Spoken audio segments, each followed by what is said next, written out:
चलिए स्टार्ट करते हैं कैश बुक से। मैंने आपको बताया था कैश बुक अपन ने स्टार्ट कर दी थी।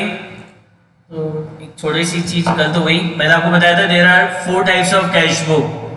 तो हमारे कोर्स में तो ये सिंगल कॉलम है, डबल कॉलम है, और डबल कॉलम में ये बैंक एंड कैश कॉलम है, 3 कॉलम नहीं। मैंने शायद आपको ये बता दिया था 3 कॉलम कोर्स में है। तो 3 कॉलम हमारे कोर्स में नहीं है। इस डबल कॉलम में ये कैश एंड डिस्काउंट नहीं है, ये नहीं है, ये हमारे कोर्स में है बैंक एंड कैश कॉलम। तो अभी अपन ने सिंगल कॉलम कैश बुक पढ़ ली है। अब अपन स्टार्ट कर रहे हैं डबल कॉलम कैश बुक से। स्टार्ट कर रहे हैं डबल कॉलम कैश बुक से, और उस डबल कॉलम में अपन स्टार्ट कर रहे हैं bank and cash column. Bank and cash, right.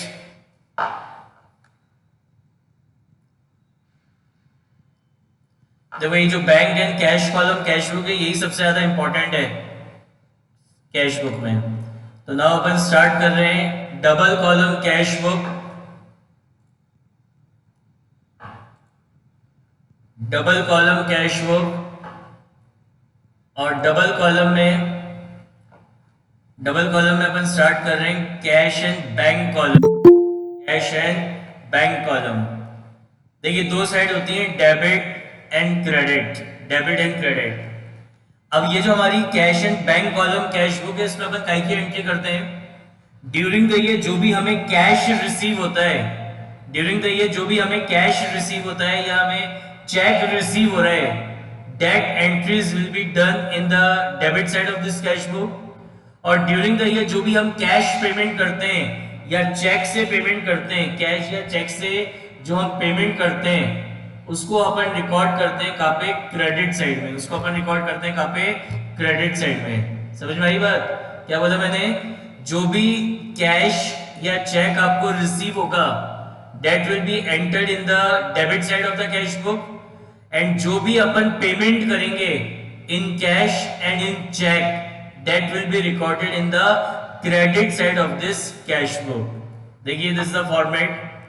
पहला कॉलम है date, then particular, voucher number, LF, bank, cash. तो जो भी चेक रिसीव होंगे उसकी एंट्री अपन इस बैंक के कॉलम में करेंगे, और जो भी कैश रिसीव होगा it is recorded in the debit in this cash column. फिर इधर क्रेडिट साइड में आपका है डेट, particular payment, voucher number, LF, then bank and cash. तो जो भी करेंगे date will be recorded in the credit side. उसको कहाँ रिकॉर्ड करेंगे अपन? क्रेडिट साइड में रिकॉर्ड करेंगे। देखो ये फॉर्मेट है आपका, दिस इज द फॉर्मेट। दो साइड है डेबिट एंड क्रेडिट। तो ये लिखेंगे कैश बुक, डेट, पर्टिकुलर, यहां पे आएगी आपकी receipt, voucher number, LF, bank, cash, date, particular, payment,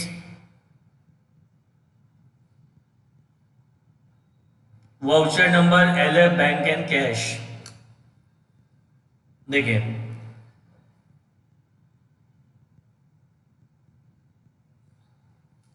अब इसको करने से पहले इसके कुछ कंसेप्ट्स हैं वो समझते हैं। इस डबल कॉलम कैश बुक को बनाने के लिए जिसमें बैंक और कैश कॉलम होता है, उसमें आपके कुछ कंसेप्ट्स होते हैं। सबसे पहले अपन उसको डिस्कस करते हैं। इसमें सबसे पहला जो कंसेप्ट है वो आता है आपका कॉन्ट्रा एंट्री। जो फर्स्ट कंसेप्ट है वो है आपका Contra entry. Now what is Contra entry? Contra entry क्या होती है? एक ऐसी ट्रांजैक्शन जिसको हम इस कैश बुक की डेबिट और क्रेडिट दोनों साइड हम रिकॉर्ड करते हैं। ऐसी ट्रांजैक्शन जिसको कैश बुक की डेबिट एंड क्रेडिट दोनों साइड हम क्या करते हैं? रिकॉर्ड करते हैं। तो ऐसी ट्रांजैक्शंस को कॉन्ट्रा एंट्री बोला जाता है। ऐसी ट्रांजैक्शंस को हम बोलते हैं कॉन्ट्रा एंट्री। तो दो ही ऐसी ट्रांजैक्शन है जिसकी एंट्री आप कैश बुक की डेबिट साइड में भी करेंगे और कैश बुक की क्रेडिट साइड में भी करेंगे। और वो कौन सी दो ट्रांजैक्शंस हैं?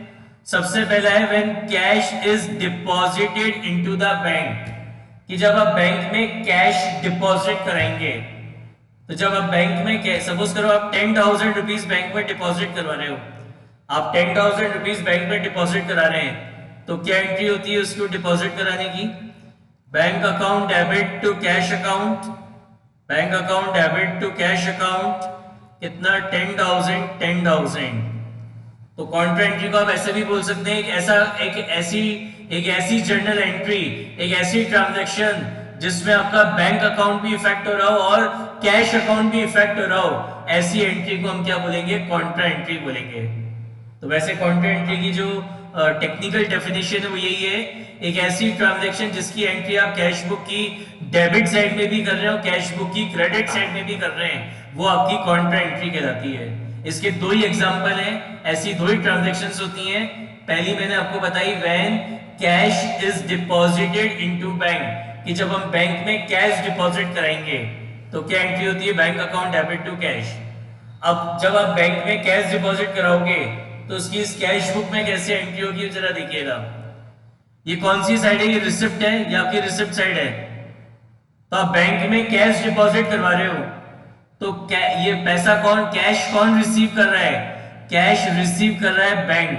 तो इधर बैंक के कॉलम में लिखेंगे 10,000 और बैंक ने क्या रिसीव करा है? बैंक ने कैश रिसीव करा है, तो आप यहां लिखोगे टू कैश अकाउंट और इधर बैंक में लिखेंगे कितना? 10,000।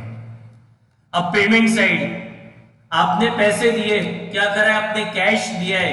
किसको दिया कैश? आपने बैंक को।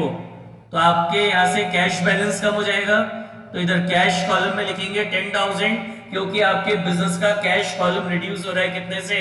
10,000 से। और ये पैसा आपने किसको दिया है? बैंक को दिया है, तो यहां लिखेंगे बाय बैंक अकाउंट। और क्योंकि ये कॉन्ट्रा एंट्री है तो इसलिए इसके आगे ब्रैकेट में लिखा जाता है सी, इसके आगे ब्रैकेट में लिखा जाता है सी, क्योंकि हमारी कॉन्ट्रा एंट्री है। इसका एक और तरीका होता है समझने का, इसका एक और तरीका है समझने का कि जैसे हमने बैंक में कैश डिपॉजिट कराया, हमने बैंक में कैश डिपॉजिट कराया तो एंट्री क्या करी? Bank account debit to cash. मैंने आपको लेजर पोस्टिंग करना सिखाया था, तो सबसे पहले कौन सा अकाउंट इफेक्ट हुआ? Bank account. तो अज्यूम करो ये आपका बैंक अकाउंट है, this is your bank account. तो बैंक अकाउंट को डेबिट करा है किससे? कैश से, तो ये आपके बैंक अकाउंट की डेबिट साइड।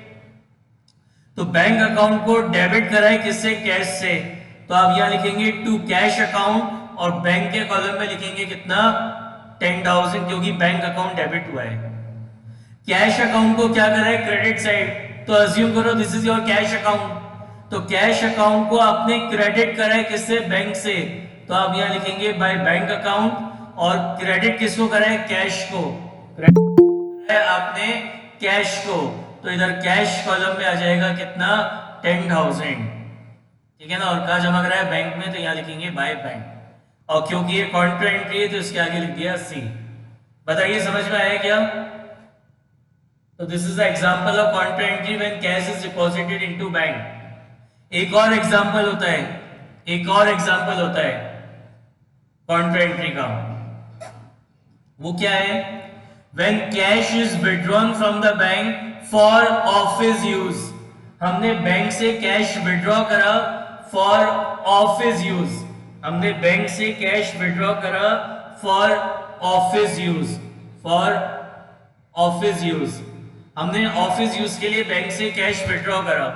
सपोज करो हम बैंक में से 5,000 रुपीज हमने विथड्रॉ करे फॉर ऑफिस यूज, तो एंट्री क्या होगी आपकी? Cash account debit, cash account debit to bank account, to cash account debit to bank account 5,000 5,000, ठीक है। तो ये आपकी रिसिप्ट साइड है, ये आपकी रिसिप्ट साइड है। तो क्या हो रहा है? बिजनेस में क्या आ रहा है? कैश आ रहा है। ये रिसिप्ट है ना, तो क्या रिसीव कर रहे हैं हम? बिजनेस में कैश रिसीव कर रहे हैं, तो इधर कैश के कॉलम में लिखेंगे 5,000 और ये पैसा कहां से आ रहा है? बैंक से आ रहा है, तो इधर लिखेंगे टू बैंक अकाउंट और कैश आ रहा है तो कैश के कॉलम में 5,000। इसी तरीके से आपका क्या हुआ आगे? हम पेमेंट किया, पेमेंट कौन कर रहा है? यहाँ पे पैसा कौन दे रहा है? बैंक दे रहा है। ये हमारी पेमेंट साइड है और पेमेंट साइड, ये हमारी पेमेंट साइड है। तो पैसा कौन दे रहा है? बैंक दे रहा है। तो इधर बैंक के कॉलम में लिखेंगे 5000 और बैंक हमें क्या दे रहा है? बैंक हमें कैश दे रहा है, तो आप यहाँ लिखेंगे बाय कैश अकाउंट और बैंक के कॉलम में 5000। और क्योंकि ये कॉन्ट्रा एंट्री है तो इसके आगे अपन लिखेंगे सी। इसके आगे आप क्या लिखोगे? सी। बताइए समझ में आई क्या बात? इसको एक और तरीका है समझने का।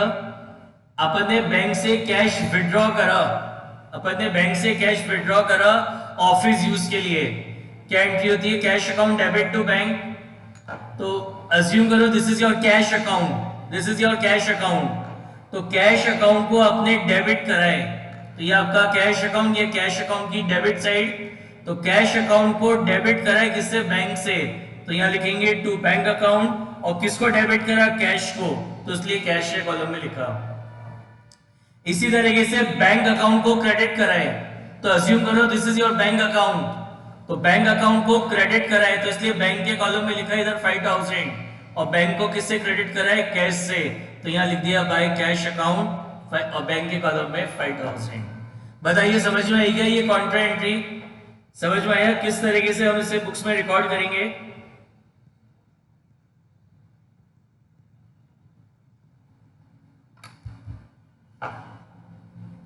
अब सुनिए आगे। जैसे आपको चेक रिसीव हुआ, क्या रिसीव हुआ? चेक रिसीव हुआ। आपको चेक रिसीव हुआ, सुनिएगा अब क्या क्या हो सकता है। क्वेश्चन में लिखा है check receive from Akshay ₹1000 and deposited into bank on the same day. Akshay से चेक रिसीव करा और हमने उसको सेम डे बैंक में डिपॉजिट करा दिया, ऐसा लिखा हुआ है क्वेश्चन में। तो आप यहां लिखेंगे टू अक्षय,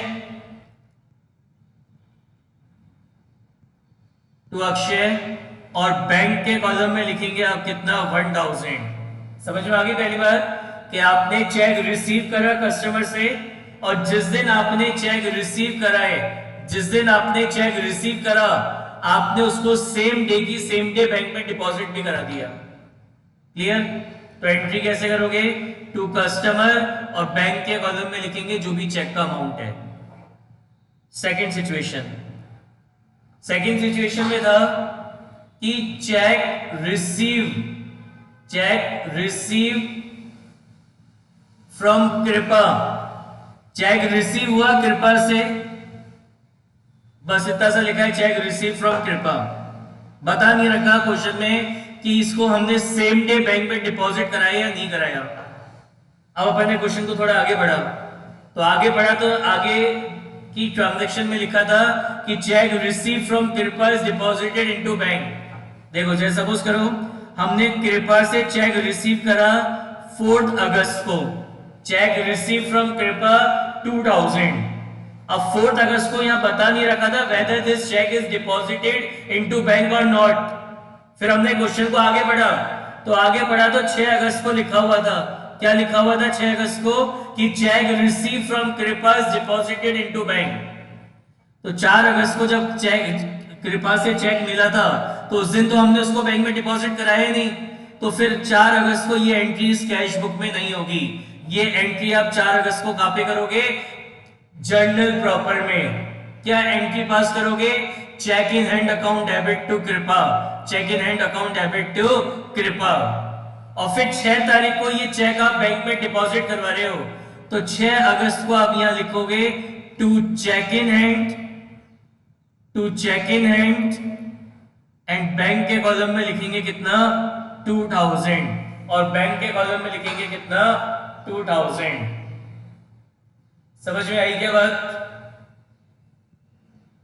समझ में आया क्या? ये जो सेकंड चीज मैंने आपको पढ़ाई कि जिस दिन चेक रिसीव हुआ था उस दिन तो उसको बैंक में डिपॉजिट कराया नहीं, तो it will be recorded in the journal proper cheque in hand account debit to कृपा।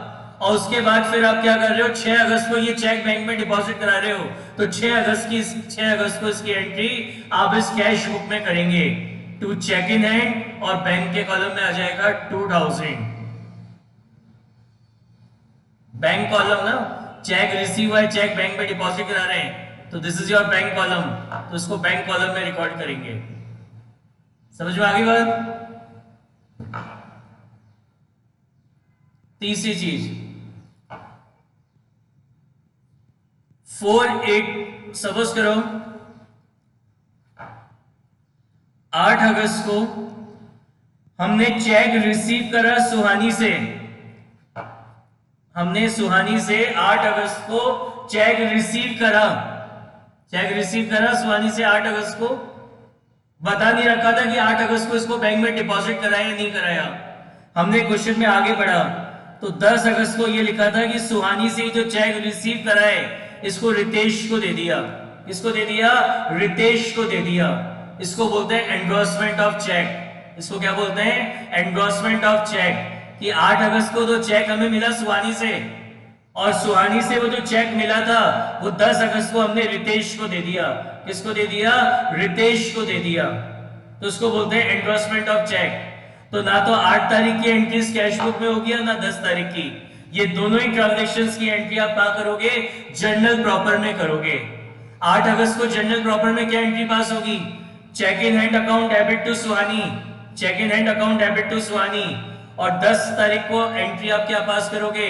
Ritesh account debit, Ritesh account debit to cheque in hand, जितना भी चेक का अमाउंट है। बताइए समझ में आई गई बात? कि कस्टमर से चेक रिसीव करा और वो जो चेक आपने रिसीव करा आपने उसको किसी और को एंडोर्स कर दिया, तो ना तो उस चेक को रिसीव करने की एंट्रीज कैश बुक में होगी और ना जो वो चेक को एंडोर्स करने की एंट्रीज कैश बुक में होगी। Both transactions are recorded in the journal proper. Is it clear? Fourth, suppose करो क्वेश्चन में लिखा है कि 12 अगस्त को हमने आदित्य से चेक रिसीव करा। 12 अगस्त को आदित्य से चेक रिसीव करा, बट क्वेश्चन में बता नहीं रखा कि 12 अगस्त को जब हुआ आदित्य से, ये हमने सेम डे बैंक में डिपॉजिट कराया या नहीं कराया। It is not mention in the question. मतलब उस ट्रांजैक्शन में 12 अगस्त की ट्रांजैक्शन में ये मेंशन नहीं था। अब मैंने अपने क्वेश्चन को आगे बढ़ा, तो आगे जब मैंने अपने क्वेश्चन को पढ़ा तो इस चेक के बारे में कुछ इंफॉर्मेशन ही नहीं थी। तो अब यहाँ पे अपन एक अजम्पशन लेंगे, अज्यूम करेंगे। क्या अज्यूम करेंगे? कि 12 अगस्त को जब हमने आदित्य से चेक रिसीव करा था तो ये उसी दिन बैंक में क्या हुआ? डिपॉजिट हो गया। दोबारा सुनो ध्यान से क्या बोला मैंने। 12 अगस्त को लिखा हुआ था चेक रिसीव फ्रॉम आदित्य ₹5000, कि आदित्य से 5000 का चेक रिसीव करा। लेकिन उस 12 अगस्त को आपको 12 अगस्त को क्वेश्चन में ट्रांजैक्शन में पता नहीं रखा था कि whether this cheque is deposited into bank और नॉट। तो आपने क्वेश्चन आगे बढ़ा तो आगे भी पूरे क्वेश्चन में इस चेक के बारे में कुछ भी इंफॉर्मेशन नहीं थी। तो अब यहाँ पे अपन अज्यूम करेंगे। क्या अज्यूम करेंगे? कि 12 अगस्त को हमें चेक मिला था आदित्य से और हमने उसको 12 अगस्त को ही बैंक में जमा करा दिया। तो अपन यहाँ लिखेंगे टू आदित्य अकाउंट, और बैंक के कॉलम में आ जाएगा कितना? 5000। बताइए समझ में आई क्या? ये चेक बस ये कंडीशंस होती हैं चेक रिसीव होता है तब। पहली कंडीशन क्या थी? कि चेक रिसीव हुआ, क्वेश्चन में लिखा हुआ भी था it is deposit to same day. तो आपने यहाँ पे कस्टमर का नाम लिखा और बैंक कॉलम में एंट्री कर दी। दूसरी सिचुएशन क्या बताई? कि 4 तारीख को चेक मिला। 4 तारीख को चेक मिला कृपल से। बता नहीं रखा था कि 4 तारीख को डिपॉजिट हुआ या नहीं हुआ। लेकिन जब मैंने क्वेश्चन आगे पढ़ा तो 6 तारीख को लिखा हुआ था कि जो कृपा से चेक मिला है वो 6 तारीख को बैंक में डिपॉजिट कराया है। तो 4 तारीख की एंट्री तो कैश बुक में होगी नहीं, इसकी एंट्री होगी जर्नल प्रॉपर में। और 6 तारीख का जो चेक हमने बैंक में जमा कराया जिस 6 तारीख को, उस डेट को अपन यहाँ पे एंट्री करेंगे टू चेक इन हैंड और बैंक के कॉलम में। थर्ड सिचुएशन मैंने बताई कि 8 तारीख को 8 अगस्त को हमने सुहानी से चेक रिसीव करा। क्वेश्चन में पता नहीं रखा whether this cheque is deposited into bank और नॉट। फिर मैंने जब आगे क्वेश्चन पढ़ा तो आगे 10 अगस्त को क्या लिखा था? कि this cheque is endorsed to Ritesh, कि कृपा से ये सुहानी से जो चेक मिला था वो हमने रितेश को दे दिया। तो ना तो 8 तारीख की एंट्री कैश बुक में होगी ना 10 तारीख की एंट्री कैश बुक में होगी। ये दोनों ही एंट्री कहाँ करेंगे? जर्नल प्रॉपर में। 8 तारीख को एंट्री होगी जर्नल प्रॉपर में। क्या एंट्री होगी? Cheque in hand account debit to Suhani. और 10 तारीख को एंट्री हो जाएगी Ritesh account debit to cheque in hand. दोनों एंट्री जनरल प्रॉपर में होंगी, कैश बुक में नहीं होंगी। और फिर 12 ये चौथा कंडीशन क्या बताया कि क्वेश्चन में लिखा है 12 अगस्त को कि cheque receive from Aditya, but बता नहीं रखा whether it is deposited into bank और not on same day. Question को आगे बढ़ा तो आगे भी उसके बारे में कुछ नहीं दे रखा, तो अज्यूम कर लेना है। क्या अज्यूम करना है कि जिस दिन चेक मिला था उसी दिन जमा हो गया, तो यहां लिखेंगे टू आदित्य और बैंक के कॉलम में 5000। बताइए चेक समझ में आ गया, बस ये हो सकता है और कुछ नहीं होगा अगर चेक मिलेगा तो। Is it clear? नाउ अब पेमेंट साइड की बात करते हैं, पेमेंट की बात करते हैं। पेमेंट बैंक के थ्रू हो रहा है, ये अगर क्वेश्चन में ट्रांजैक्शन में क्लियरली लिखा है कि पेमेंट मेड बाय चेक, तभी आप उसका पेमेंट मानेंगे कि चेक से हुआ और बैंक कॉलम में एंट्री करेंगे। अदरवाइज साइलेंस के केस में आप यही मान के चलेंगे कि सारा पेमेंट कैश में हो रहा है और अब उसकी एंट्री कहां पे करोगे? कैश के कॉलम में करोगे। ठीक है ना? कहां पे करेंगे? कैश के कॉलम में करेंगे। ठीक है?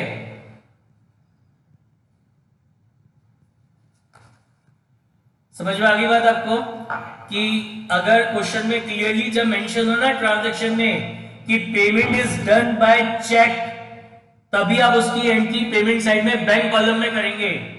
और अगर क्वेश्चन में लिखा है कि कुछ भी नहीं बता रखा कि पेमेंट चेक से हुआ या कैश से, तो साइलेंस के केस में आप यही मानेंगे कि दिस पेमेंट इज डन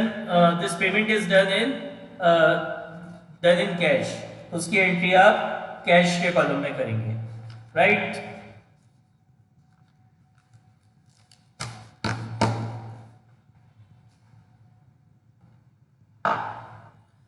अब इसको क्लोज कैसे करेंगे? तो पहले तो इस कैश कॉलम की बात करते हैं, वही जैसा भी बताया ना, क्लोजिंग वैसे ही होगी। Total receipt and total payment, total करेंगे पहले दोनों साइड्स का। अब आपका ये जो कैश बुक का ये जो कैश कॉलम है, इसको तो अपन ने पहले डिस्कस कर लिया कि इसका तो हमेशा डेबिट बैलेंस ही होगा, कभी इसका क्रेडिट बैलेंस नहीं होगा। इस कैश बुक में जो कैश कॉलम होता है, कैश बुक का जो कैश कॉलम है, इसका हमेशा डेबिट बैलेंस होगा। मतलब हमेशा डेबिट साइड का टोटल ज्यादा होगा और क्रेडिट साइड का टोटल कम आएगा। कैश बुक के कैश कॉलम का हमेशा डेबिट बैलेंस होता है, कभी इसका क्रेडिट बैलेंस नहीं होता है। और बात करते हैं बैंक कॉलम की, तो ये जो आपका बैंक कॉलम है, इस बैंक कॉलम का डेबिट और क्रेडिट कोई सा भी बैलेंस हो सकता है। अब ऐसा क्यों? इसका क्या रीजन है? मैंने डेबिट क्रेडिट कोई सा भी हो सकता है, मतलब ऐसा भी हो सकता है कि इस बैंक कॉलम की डेबिट साइड ज्यादा हो, क्रेडिट साइड कम हो, और ऐसा भी हो सकता है कि इस बैंक कॉलम की डेबिट ज्यादा है और क्रेडिट कम है, क्रेडिट ज्यादा है और डेबिट कम है, ऐसा भी हो सकता है। यानी ये जो बैंक कॉलम है कैश बुक का, इसका डेबिट और क्रेडिट कोई सा भी बैलेंस हो सकता है। वाई? ऐसा क्यों? क्योंकि बैंक हमें एक फैसिलिटी देता है जिसको अपन बोलते हैं ओवरड्राफ्ट फैसिलिटी। जिसको अपन क्या बोलते हैं? Overdraft facility. कि जितना कैश आपने बैंक में डिपॉजिट कराया है उससे ज्यादा आप उसमें से क्या कर सकते हो? विड्रॉ कर सकते हो, उससे ज्यादा आप उससे विड्रॉ कर सकते हो। दैट्स व्हाई आपकी कैश बुक का जो बैंक कॉलम है, इसका डेबिट और क्रेडिट कोई सा भी बैलेंस हो सकता है। बताइए समझ में आया क्या?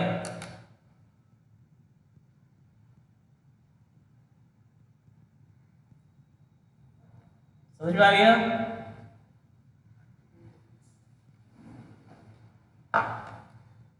चलिए बुक निकालिए।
Yes, take out illustration number 6.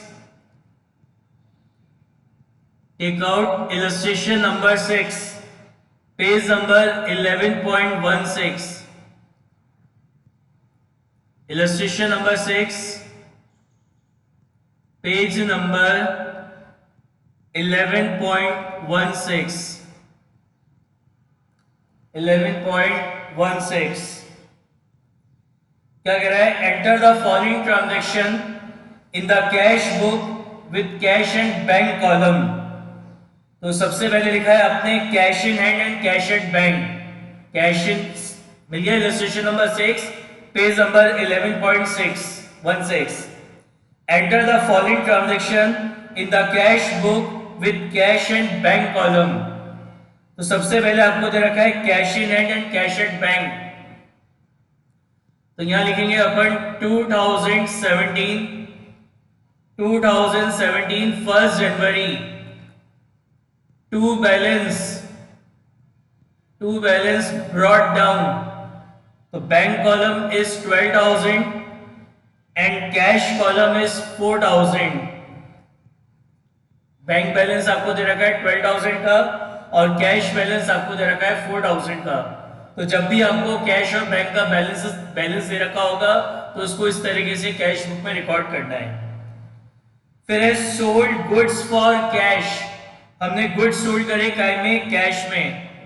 तो यहां लिखेंगे 4 जनवरी सेल करेंगे तो कैश आएगा, तो यहां लिखेंगे टू सेल्स अकाउंट और कैश के कॉलम में लिखेंगे 13,200। उसके बाद है रिसीव फ्रॉम सुरेश से रिसीव करा 2,500। तो 5 जनवरी को यहां लिखेंगे to Suresh account and cash के कॉलम में लिखेंगे 2,500। उसके बाद है receive a cheque from Ravi and immediately deposited into bank. साफ साफ लिखा है कि रवि से चेक रिसीव हुआ and this cheque was immediately deposited into bank. हमने उसको इमीडिएटली बैंक में डिपॉजिट करा दिया। तो यहां लिखेंगे to Ravi account and this cheque was immediately deposited into bank. उसको बैंक के कॉलम में लिखेंगे 6,400। Next, salary paid to office staff by cheque. हमने सैलरी पे करी ऑफिस स्टाफ को बाय चेक। तो ये मेरा पेमेंट साइड है और ये मेरी रिसिप्ट थी। तो पेमेंट करा बाय चेक्स सैलरी का। तो यहां लिखेंगे 2017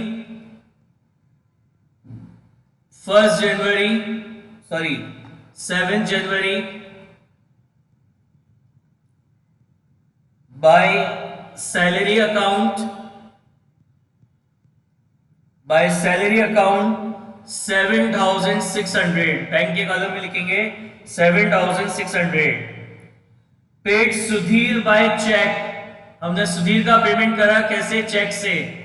तो यहां लिखेंगे बाय सुधीर और पेमेंट करा है कैसे? चेक से। तो इधर बैंक के कॉलम में लिखेंगे कितना? 5,000। उसके बाद है पेड फॉर ट्रैवलिंग एक्सपेंसेस। हमने ट्रैवलिंग एक्सपेंसेस के लिए पे करा। तो यहां लिखेंगे बाय ट्रैवलिंग एक्सपेंसेस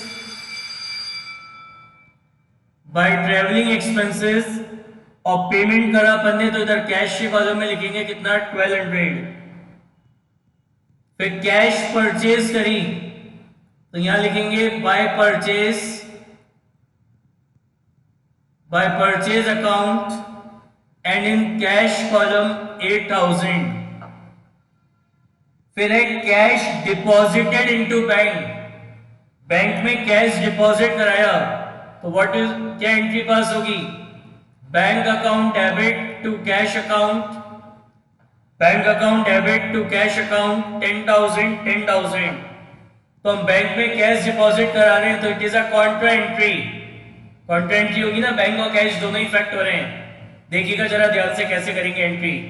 क्या हो रहा है? बैंक में कैश डिपॉजिट हो रहा है तो ये आपकी रिसिप्ट साइड है। ये आपकी रिसिप्ट साइड है। तो कैश कौन रिसीव कर रहा है? बैंक। तो इधर बैंक के कॉलम में लिखेंगे कितना? 10,000। और बैंक क्या रिसीव कर रहा है? कैश। तो यहां आ जाएगा टू कैश अकाउंट। ये पेमेंट साइड है। आपने पेमेंट किसको, आप पेमेंट कर रहे हैं, आप पेमेंट किसको कर रहे हैं? बैंक को। और बैंक को आप क्या कर रहे हो? कैश दे रहे हो। आप पेमेंट कैश में कर रहे हो। तो इधर कैश के कॉलम में लिखेंगे 10,000। और ये पैसा आपने किसको दिया? ये पैसा आपने बैंक को दिया। तो आप यहाँ लिखेंगे bank account, by bank account 10,000। Date क्या है आपकी? 16 जनवरी। एंड क्योंकि ये कॉन्ट्रा एंट्री है तो इसके आगे आप ब्रैकेट में लिखेंगे सी। इसके आगे आप ब्रैकेट में लिखेंगे सी। बताइए कॉन्ट्रा एंट्री समझ में आई क्या आपको? Any doubt? क्योंकि ये कॉन्ट्रा एंट्री है इसलिए इसके आगे लिखा है सी। नेक्स्ट है कैश सेल्स। कैश सेल करी हमने तो यहां लिखेंगे to sales account, to sales account and in cash column 15,100। फिर है purchase machinery and payment made by cash. Purchase करी मशीनरी एंड पेमेंट करा काय में? कैश में। तो यहां लिखेंगे by machinery account, by machinery account and payment is done in cash. तो कैश के कॉलम में 6,800। Paid wages for the erection of above machinery. हमने वेजेस पे करी इस मशीन पे। तो मशीन को खरीदते समय एक्सपेंस हो रहा है तो it is a capital expense. तो इसके लिए भी हम यहां लिखेंगे by machinery account, by machinery account and in cash column 400। फिर है withdrew bank for office use. हमने बैंक से कैश विड्रॉ करा ऑफिस यूज के लिए तो it is also a contra entry. तो एंट्री हो जाएगी cash account debit to bank account, cash account debit to bank account. Cash account और बैंक अकाउंट दोनों इफेक्ट हो रहे हैं तो it is a contra entry. कैसे लिखेंगे? इधर कैश बुक में ये आपकी रिसिप्ट साइड है, पैसा रिसीव हो रहा है। किससे रिसीव हो रहा है? हम पैसा रिसीव कर रहे हैं कहां से? बैंक से। तो इससे हमारा जो कैश बैलेंस है वो इंक्रीज हो जाएगा 7,500 से। तो यहां लिखेंगे to bank account, to bank account 7,500 and payment, payment कौन कर रहा है? बैंक कर रहा है। तो इससे आपका बैंक बैलेंस रिड्यूस हो जाएगा 7,500 से। तो यहां लिखेंगे बाय कैश अकाउंट। तो यहां आएगा आपका 22 जनवरी, 22 जनवरी। तो it is a contra entry. तो यहां पे आप लिखोगे आगे सी।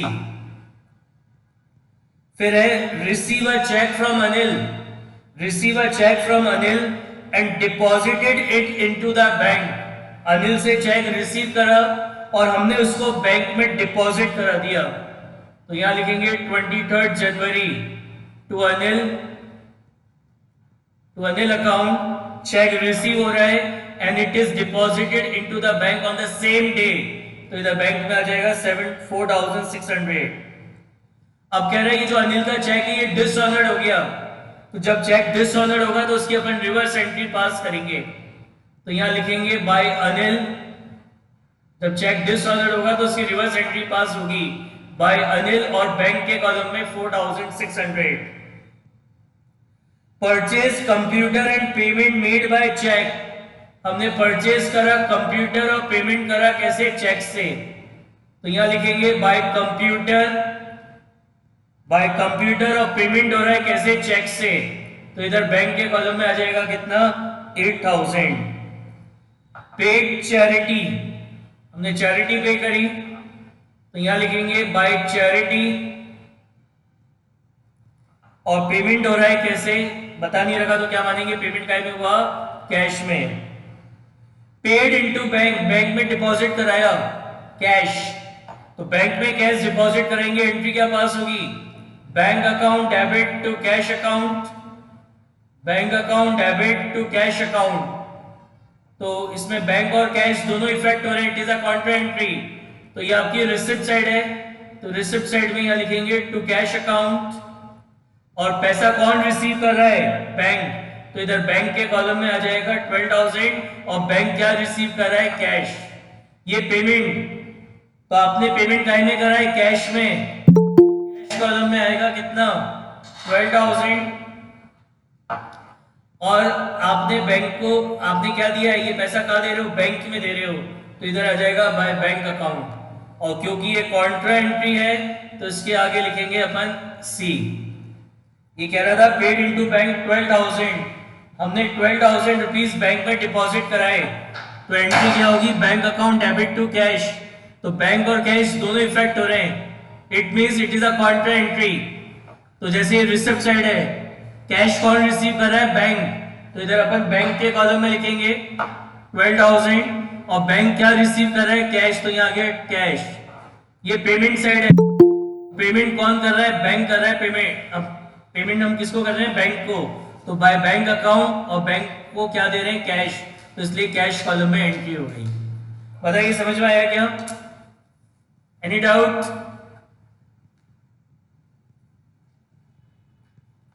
देखिए क्वेश्चन कंप्लीट हो गया। अब देखिए इसकी बैलेंसिंग कैसे होगी।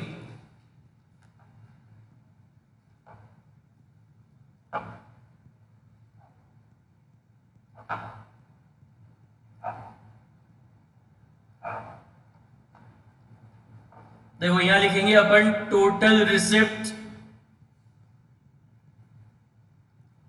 यहां लिखेंगे टोटल पेमेंट। तो टोटल रिसिप्ट आ रही है बैंक की कितनी है? 45,000। कैश की आ रही है 42,300। ऐसी बैंक का आ रहा है टोटल पेमेंट 32,700, और ये आ रहा है 38,520।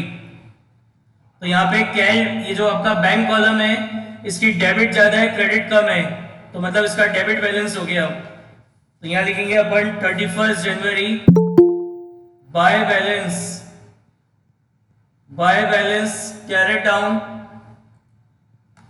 बाय बैलेंस कैरेट डाउन कितना है? 12,300। इसी तरीके से ये है आपका कितना? 42,300, और इधर कितना है? 38,520। तो इसका भी डेबिट बैलेंस आ रहा है 12,300। तो ये हो गया आपका 45,000, 42,300, 45,000, 42,300। ये आपका टैली हो जाएगा। बताइए समझ में आएगा क्लोजिंग? Any doubt?